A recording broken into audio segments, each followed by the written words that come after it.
प्यारे बच्चों, आज हम लोग 11th क्लास की फिजिक्स में तरलों के यांत्रिक गुण लेक्चर नंबर 5 पढ़ने जा रहे हैं। और आज हम लोग पढ़ेंगे हाइड्रोलिक ब्रेक के बारे में। और इसके पहले वाला वीडियो हम लोगों ने पढ़ा है, पास्कल के नियम पर आधारित उपकरण था जिसका नाम था हाइड्रोलिक लिफ्ट। तो आज हम लोग पास्कल के नियम पर आधारित एक और अनुप्रयोग पढ़ेंगे जिसका नाम है हाइड्रोलिक ब्रेक। तो हाइड्रोलिक ब्रेक से मतलब क्या है? ब्रेक मतलब होता है रोकना। इसका मतलब है कि ये एक ऐसा उपकरण है जो पास्कल के सिद्धांत पर काम करता है और जिसकी सहायता से किसी वाहन या किसी गाड़ी के सभी पहियों को एक साथ रोक सकते हैं या एक साथ सभी पहियों पर एक मंदन कार्य करा सकते हैं। तो ये कैसे काम करता है, इसकी क्या संरचना है, ये समझना है। तो एग्जाम में ये प्रश्न आता है कि हाइड्रोलिक ब्रेक या हाइड्रोलिक लिफ्ट किस सिद्धांत पर काम करता है। तो आपको याद रखना है ये पास्कल के सिद्धांत पर आधारित उपकरण होता है। तो पास्कल का नियम भी आपको पता होना चाहिए। पास्कल का नियम क्या होता है? जब किसी परिबद्ध द्रव यानी चारों ओर से बंद आदर्श द्रव पर हम दाब लगाते हैं तो वो दाब बिना क्षय हुए संपूर्ण द्रव में समान रूप से संचरित हो जाता है। इसको डिटेल में हम लोगों ने अलग से एक पास्कल का नियम एक टॉपिक है जिसको हमने अलग से एक वीडियो में पढ़ाया है, उसको समझ लेंगे और उसके बाद फिर ये वाला जो आज हम लोग पढ़ने जा रहे हैं हाइड्रोलिक ब्रेक उसको समझते हैं। तो इसकी परिभाषा तो आप देख सकते हैं सिंपली, ये पास्कल के सिद्धांत पर आधारित एक ऐसा निकाय है जिसकी सहायता से किसी वाहन के सभी पहियों को एक साथ रोक सकते हैं या एक साथ मंदन लगा सकते हैं। ठीक है, अब इस बात करते हैं इसकी संरचना की कि बना कैसे होता है हमारा निकाय। ये निकाय मतलब सिस्टम क्या कैसे बना होता है इसको समझते हैं। इसके लिए देखो, इसमें एक बेलन होता है,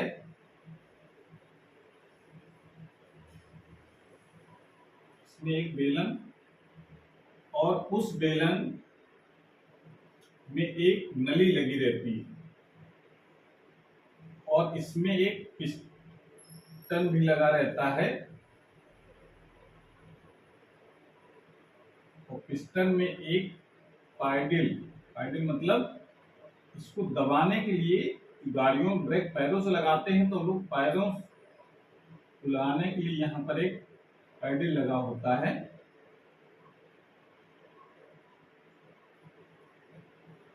और इस नली के द्वारा बाकी जो जितने भी पहिए होते हैं सब जगह इस नली द्वारा कनेक्शन रहता है। कैसे होता है इसको समझना है तो हम एक पहिए कनेक्शन बताएंगे, बाकी उस वही सिद्धांत आपको सभी पहियों में यूज करना है। तो मान लेते हैं एक नली है और उस नली का संबंध एक दूसरी नली से होता है और यहां पर एक दूसरा एक बेलन लगा होता है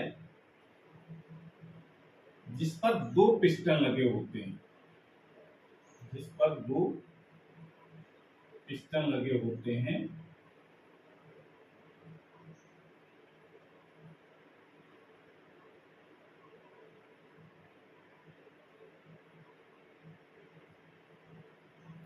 इस प्रकार से। और इस पिस्टनों के बाहर तरफ ये ब्रेक शू लगे होते हैं।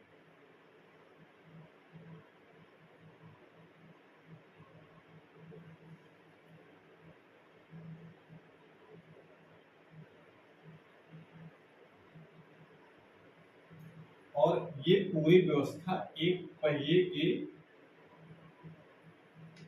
अंदर होती है ऐसे, ये पूरा पहिए के अंदर ये पूरी व्यवस्था होती है। इसी प्रकार से बाकी ये नली द्वारा सभी पहियों को, मतलब ये चीज जो दिख रही है ये बाकी आगे पहियों के लिए गई है,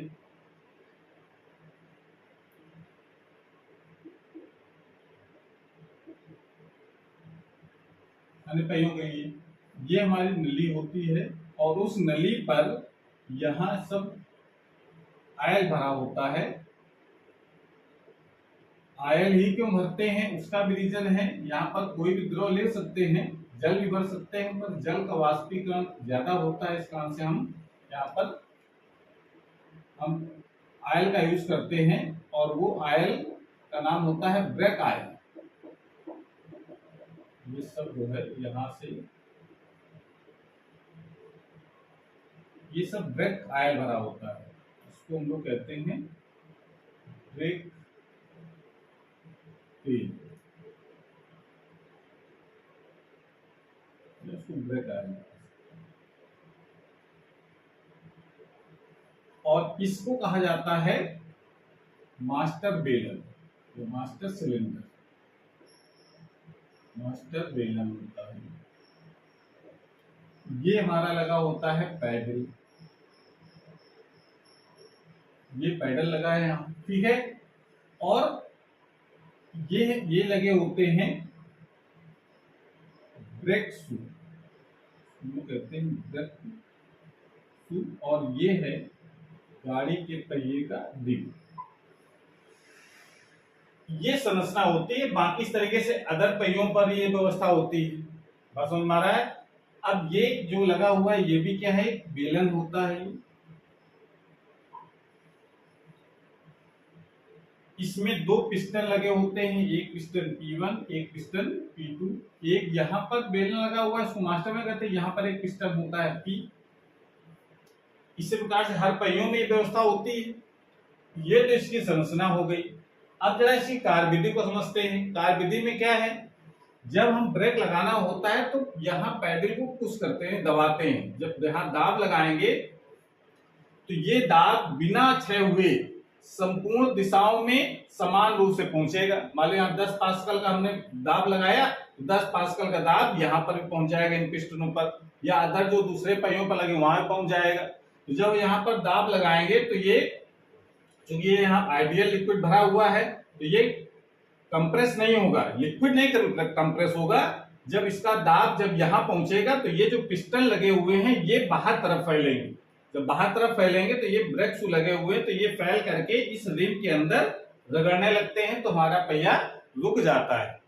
बस समझ आ रहा है। तो इसका मतलब सीधा सीधा ये है कि जब हम पैडल पर दाब लगाएंगे तो वो दाब पहिए के अंदर लगे हुए बेलन पर पहुंचता है, उस बेलन पर लगे हुए पिस्टन बाहर तरफ चलने लगते हैं और वो पहिए पर लगे हुए रिम पर घर्षण बल आरोपित करते हैं, जिससे हमारा वाहन रुक जाता है। तो ये प्रोसेस एक पहिए पर नहीं होता, सभी पहियों पर होता है।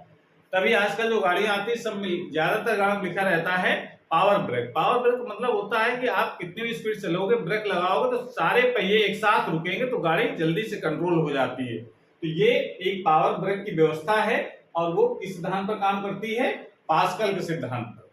तो इतना आपको करना है।